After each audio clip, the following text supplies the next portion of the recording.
Olha, o presidente Jair Bolsonaro não tem comentado muito sobre a Copa do Mundo do Catar. Até agora, não fez publicações sobre as vitórias da seleção brasileira sobre a Sérvia na semana passada, nem sobre o placar de agora há pouco, 1-0 sobre a Suíça. O presidente eleito Luiz Inácio Lula da Silva assistiu à partida de hoje ao lado da esposa Rosângela da Silva, conhecida como Janja, e com a cúpula da transição lá no Centro Cultural Banco do Brasil, sede de trabalho do governo eleito. Depois de mais de 20 dias de reclusão, o presidente Jair Bolsonaro voltou a despachar na semana passada no Palácio do Planalto. Desde o resultado do segundo turno, esteve por lá 4 vezes. Nos demais dias, ficou isolado no Palácio da Alvorada, residência oficial. O atual mandatário participou no sábado do primeiro evento oficial desde o fim das eleições deste ano. Ele acompanhou a chamada cerimônia do aspirantado, evento militar em que os cadetes são declarados aspirantes a oficial na Academia Militar das Agulhas Negras, em Resende, no estado do Rio de Janeiro. Para esta semana, Lula espera receber os relatórios com diagnósticos elaborados pelos 31 grupos técnicos da transição. Outro compromisso de agenda do futuro presidente da República é destravar o andamento da proposta de emenda à Constituição apelidada de fura-teto, que libera espaço no orçamento de 2023 para bancar algumas promessas de campanha. Esse novo governo defende que sejam retirados do teto de gastos 198 bilhões de reais para bancar o benefício em 2023 e para ajustar o orçamento de outros gastos sociais. Eu vou te fazer uma pergunta agora para você correr no site da Jovem Pan News, votar, participar. Eu quero saber se você concorda com a aprovação dessa PEC que a gente está trazendo, essa PEC fura-teto. Você concorda com a aprovação dela? Ela precisa ser aprovada, sim ou não? jovempan.com.br. Corre lá no site da Jovem Pan, vota, participa. Ao longo do programa eu trago aqui o resultado parcial dessa enquete. E olha, o filho do presidente Jair Bolsonaro, Eduardo Bolsonaro, está nos Trending Topics do Twitter, como nós estamos vendo agora na tela. O deputado federal apareceu na transmissão da FIFA, posando para algumas fotos durante o intervalo da partida contra os suíços, acompanhado, entre outras pessoas, de sua esposa, Heloísa Bolsonaro. Essa foto está repercutindo bastante nas redes sociais, com muitos bolsonaristas indignados. A gente vai trazer essa discussão aqui no 3 em 1 com o nosso time, Rodrigo Constantino, Jorge Serrão e o Cristiano Vilela, o nosso trio de ferro aqui do 3 em 1. Consta, eu vou passar a bola para você porque eu quero entender melhor essa viagem do Eduardo Bolsonaro ao Catar no momento como esse que nós estamos vivendo, com tantas pessoas se manifestando. Você acha que cabe? Boa tarde, Paulo. Boa tarde a todos. Não sei o que pensar direito disso. Estou vendo, as discussões aí em vários grupos. O mundo não parou. O presidente mesmo está em silêncio, talvez um silêncio estratégico, talvez não, talvez ele esteja meio depressivo e não está nem comentando a Copa, e o filho dele achou adequado transparecer de alguma forma normalidade ou tranquilidade, e está lá aproveitando, curtindo, vendo o jogo. Incomodou muita gente que, de novo, parou tudo para ficar na frente dos quartéis, protestando e, de alguma forma, clamando para que algo aconteça e impeça a subida na rampa do ex-presidente Lula, eleito. Então, eu entendo quem está revoltado, eu entendo quem acha que nada mais pode ser feito agora a não ser focar nisso, nessa batalha, nessa manifestação para tentar, de alguma forma, impedir o pior para o Brasil. Por outro lado, Paulo, a vida que segue, em vários aspectos. Parlamentares estão pressionados, alguns estão fazendo algumas coisas, a vida continua. E, de novo, eu acho importante também mencionar que essas manifestações, eu já fiz essa análise antes, elas são muito maiores do que Bolsonaro. O fenômeno já transbordou, São os brasileiros comuns, indignados, revoltados com o processo eleitoral sem transparência, com a vitória do Lula da forma que se deu. E isso não é Bolsonaro ou Lula, nem esquerda ou direita. É algo muito maior. Então, de novo, eu acho que alguns vão ficar revoltados, outros vão tentar entender que ele está lá e tem direito a isso, mas a maioria vai concluir mesmo que nada muda. O povo brasileiro não está nas ruas por causa de Jair Bolsonaro. Está nas ruas por causa de Lula, por causa de Alexandre de Moraes e por aí vai. Muito bem. Serrão, eu vou jogar um pouco de pimenta nesse nosso debate, porque esses apoiadores, e muitos são apoiadores do presidente da República, na sua grande maioria que estão em frente aos quartéis, esperavam uma certa reação, ou no mínimo uma certa liderança por parte do presidente da República, Jair Bolsonaro. Agora, o que nós temos de resultado prático é um silêncio absoluto do presidente da República e essa foto do deputado federal eleito Eduardo Bolsonaro e filho do presidente da República. O meu ponto é, você não acha que isso é um tapa na cara com quem está hoje acampado em frente à porta de um quartel? Saudações, meus amigos, meus amados haters, minhas tias do Zap, essa turma corajosa toda que está lá nas portas dos quartéis fazendo seu protesto legítimo. Ali não tem nenhum manifestante antidemocrático, ali não tem pessoas criminosas. Tem famílias que acreditam que o Brasil precisa mudar para melhor e elas avaliam que o fato de protestar na frente do quartel, pedindo providências às Forças Armadas, seja a melhor providência. Isso é correto ou não? O tempo é que vai mostrar se isso é ou não. Agora não é mole não, Paulo Matias. Pimenta no olho do comentarista não é refresco, né? Mas a gente aqui não dá essa moleza de não analisar as coisas. É claro que está pegando mal para a maioria das pessoas que votaram em Jair Bolsonaro, 58 milhões que votaram nele, esse silêncio que ele está tendo. É uma tática, o presidente tem direito a ter uma tática ou uma estratégia, não sabemos se é só uma tática ou se é uma estratégia. Ele tem direito ao silêncio obsequioso. Agora, é preciso entender o efeito desse silêncio obsequioso. E o efeito não tem sido dos melhores perante essa massa que apoia Bolsonaro. Por outro lado, eu também concordo inteiramente com o que disse Rodrigo Constantino. Esse movimento das ruas no Brasil vem desde 2013. Isso é muito maior do que o chamado bolsonarismo, que eu insisto em dizer.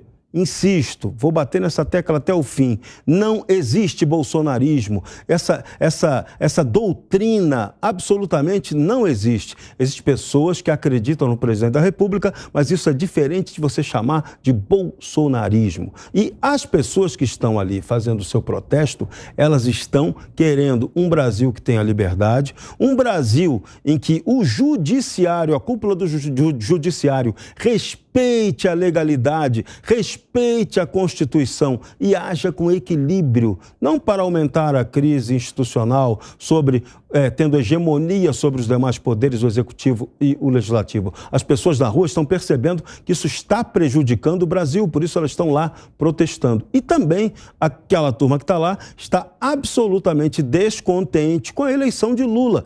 E esse é um direito. Ninguém é mané por causa disso. O Lula teve 60 milhões de votos e o Bolsonaro 68. Teve mais 98 milhões de pessoas que não votaram em Lula. Se você for somar aí, 96 milhões, na verdade, se você somar votos em Bolsonaro, votos nulos, votos em branco e aqueles votos das abstenções. O absurdo número de 32 milhões e 200 mil abstenções. Então, veja, é um dado concreto. Lula vai ter que enfrentar esse problema, essa oposição. Não vai ser fácil lidar com isso. Meu artigo de hoje no site da Jovem Pan trata desse assunto e também do fato para qual todo mundo tem que ficar esperto. Quem é o verdadeiro inimigo do Brasil? É isso que você tem que entender. Se você não souber quem é o inimigo real do Brasil, você já entra na guerra, perdendo ela e todas as batalhas. Serrão, meu querido amigo, você só não respondeu a minha pergunta. Essa viagem do deputado Eduardo Bolsonaro é um tapa na cara de quem está na porta de quartel? Sim ou não? É um tapa na cara, sim, claro que é. Certamente Eduardo Bolsonaro já tinha até planejado essa viagem antes do desfecho eleitoral, apostava totalmente que o pai dele ia ganhar, então o que ele fez agora é não perder a viagem. Agora, que a viagem tem efeito de causar desgaste político? Tem. E político está aí para administrar o seu próprio desgaste político. É o papel dele. Cristiano, meu ponto agora com você é o seguinte, é buscar entender como é que ficam as mobilizações que hoje existem depois desse fato político do deputado Eduardo Bolsonaro estar no Catar. Você acha que vai haver uma desmobilização? Olha, Paulo, boa tarde a você, ao Serrão, Constantino e a todos que acompanham aqui o 3 em 1 da Jovem Pan. Olha, eu vejo que com o passar do tempo é natural que haja uma certa desmobilização. É muito difícil você manter o mesmo contingente daqueles dias posteriores ao processo eleitoral por 1, 2, 3 meses a fio. Então, é natural que haja essa desmobilização. Eu vejo que a saída de Eduardo Bolsonaro ao Catar, ela transmite à população, transmite especialmente aqueles que admiram o presidente Bolsonaro e que admiram o próprio Eduardo Bolsonaro, ela faz a transmissão da ideia de que realmente passou, de que é importante a gente seguir a vida e de que essa luta ela tem que continuar, mas com uma bandeira mais organizada. Não se faz apenas as grandes mudanças, as grandes lutas, as grandes batalhas estando dentro do lado de dentro do poder, do lado de dentro do palácio, mas sim na oposição, na construção de plataformas, se colocando como um freio às eventuais ideias do governo do PT em relação às quais esse segmento de direita seja contra, articulando em relação à presidência das casas do Legislativo, Senado, Câmara Federal. Então eu vejo que a mensagem é essa: a luta continua, mas agora talvez com um viés mais inteligente, mais pragmático, visando a reconstrução de um projeto político conservador para o Brasil. Constant, a gente pode afirmar que essas pessoas estão órfãos politicamente? De certa forma, sim, porque o movimento de direita no Brasil é muito incipiente. Jair Bolsonaro, ele de alguma forma simbolizou isso tudo, né? Esse pensamento mais à direita, só que falta estrutura, falta base. Até mesmo o próprio partido dele, né, não ficou de pé e ele hoje é do PL, do Valdemar Costa Neto. Então, sim, sem sombra de dúvidas, faltam lideranças, ou pelo menos novas lideranças, para assumir esse papel de guia da direita politicamente falando. Agora, veja, eu volto a repetir, muita gente está, sim, abalada com essas imagens e está sendo explorado isso pela própria esquerda, né? Mas as pessoas não estão na rua por Jair Bolsonaro. Pela forma que aconteceu a eleição, pelo processo, pela censura, pelo abuso de poder do Supremo, é tudo isso junto. Então, e é curioso também, Paulo, para a gente pensar aqui, né? Porque ao mesmo tempo estão criticando o silêncio e a apatia, talvez, ou a depressão imaginada do Jair Bolsonaro, e agora a tranquilidade e a curtição do filho.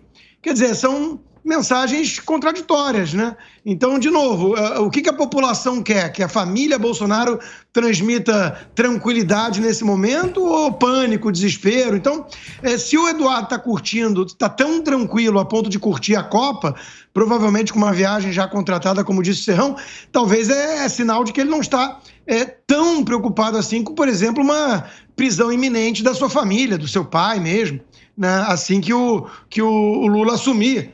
Então, de novo, são muitas especulações, Paulo. O clima no Brasil está muito pesado. Os nervos estão à flor da pele. Se alguém fizer um comentário que vai minimamente à contramão daquilo que uma ala acha que tem que ser a postura nesse momento, já começa a ser atacado, já as pessoas param de seguir, cancelam. O clima está muito pesado. Eu entendo. Eu sou solidário a quem está meio desesperado, porque a cena de Lula subindo a rampa e assumindo uma vez mais a presidência é uma cena lamentável, deplorável, perigosa. Diz muito sobre o nosso país e o quão pouco sério ele é.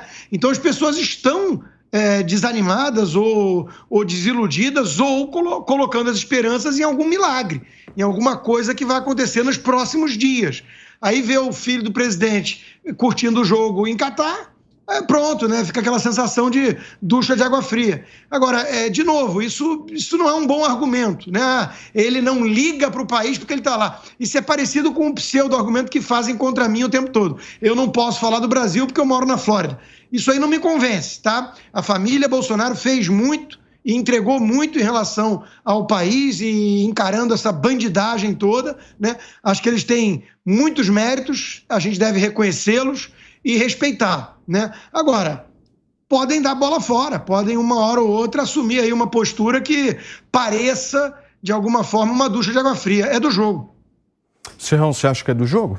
É do jogo, e eu peço, Vênia, para discordar dessa questão da orfandade. Acho que o brasileiro não está órfão, não. Até porque quando você assume o seu protagonismo, você está dizendo que você é o pai da matéria. Esse é o dado importante. Então, essa é a novidade desse movimento. As pessoas adquiriram maturidade. O Jair Bolsonaro, com seus acertos e com seus erros, ele deu uma contribuição histórica para o patriotismo do brasileiro. Ele acirrou isso. Isso é muito importante. Esse é um dado importante da realidade hoje. Isso vai fazer diferença lá na frente. Tanto que novas lideranças já estão surgindo. Muita gente interessante foi eleita. Pega lá a lista de todos que foram eleitos agora nesse último pleito 2022. Você vai ver ali nomes de extrema competência para despontar na próxima legislatura. Isso é um dado muito positivo. A gente tem que entender que a história é cíclica, é sístole e diástole, é abertura e fechamento, é avanço e retrocesso. E o Brasil vai passar por isso. E, às vezes, as sociedades evoluem quando elas são submetidas ao máximo sacrifício. Eu acredito que nós vamos ser submetidos novamente a um grande sacrifício com essa eleição, com essa entrada no poder do time do Lula. Vai ser dureza, mas será mais uma etapa de aprendizado. A gente agora tem que saber construir a oposição construtiva. A oposição destrutiva, o PT fez muito bem, é craque nisso, especialista nisso. Agora, quem é oposição ao PT tem que saber fazer a oposição construtiva, trazer propostas que melhorem efetivamente o Brasil, que deem uma freada nessa questão do desequilíbrio institucional, no qual o judiciário está tendo protagonismo sobre os demais poderes. Tem que ter proposta que restabeleça o equilíbrio, a legalidade, a legitimidade para garantir a liberdade. A gente não pode abaixar a cabeça para nenhuma forma de censura. Se a gente tolerar a censura, nós já estamos mortos previamente. E a censura, eu repito, não é um fenômeno brasileiro, é um fenômeno globalitário. O Brasil, nós apenas estamos fazendo parte desse grande capítulo, tá? Para calar quem quer mudar para melhorar as coisas. Então, vamos manter a firmeza, como disse muito bem o Cristiano, vamos pensar em pautas muito concretas e vamos para frente. O próprio Jair Bolsonaro, ele vai ter que se reinventar completamente, porque ele achava que ia vencer a reeleição, estava com a tranquilidade de que isso ia acontecer, e agora ele vai ter que ser o cara da oposição. Ele vai ser o líder principal da oposição? Talvez até possa ser pela quantidade de parlamentares que ele fez, mas outras lideranças vão surgir, tá? Não tem nada garantido, não tem ninguém com poder garantido para trabalhar na oposição. Trabalhar na oposição é dureza, exige sacrifício e extrema sabedoria estratégica que a gente espera que todo mundo tenha. Por enquanto, parabéns a essas pessoas que estão tendo a coragem, pessoas simples que estão tendo a coragem de estar aí nas ruas fazendo o seu protesto, mesmo que pedindo o que não possa ser conseguido do ponto de vista objetivo, mas estão lá com coragem, honra. Essas pessoas merecem tudo de bom e a proteção de Deus. Cristiano, para a gente fechar. Olha, nos últimos anos, nós tivemos um grande contingente de pessoas que passou a acompanhar e a participar mais de perto da política. Eram pessoas que muitas vezes se ocupavam de coisas da sua vida, acabavam deixando a política passar ao largo e nos últimos anos passaram a encarar a política de frente. E aí, esse momento agora que a gente está vivendo, onde tivemos a eleição aí há menos de 30 dias, a derrota de um projeto político em relação ao qual milhares e milhares de pessoas se encantaram, ele leva a um aprendizado, a uma lição. A vida na política, ela é uma vida onde a derrota sempre vai acontecer um dia. A gente pode ganhar uma, ganhar a segunda, na terceira a gente perde. Isso faz parte do jogo democrático. Quebrar a cara faz parte do jogo democrático. Talvez esse momento ele sirva de aprendizado justamente para que esse pessoal que veio às ruas, que acabou iniciando lá atrás no movimento de impeachment, no movimento da eleição de Bolsonaro e tudo mais, para mostrar que a derrota vem, mas a gente tem que aprender com os eventuais erros, com as eventuais falhas e reconstruir o caminho da vitória. Então eu acho que a tônica desse momento é essa, reconstruir o caminho objetivando uma futura vitória.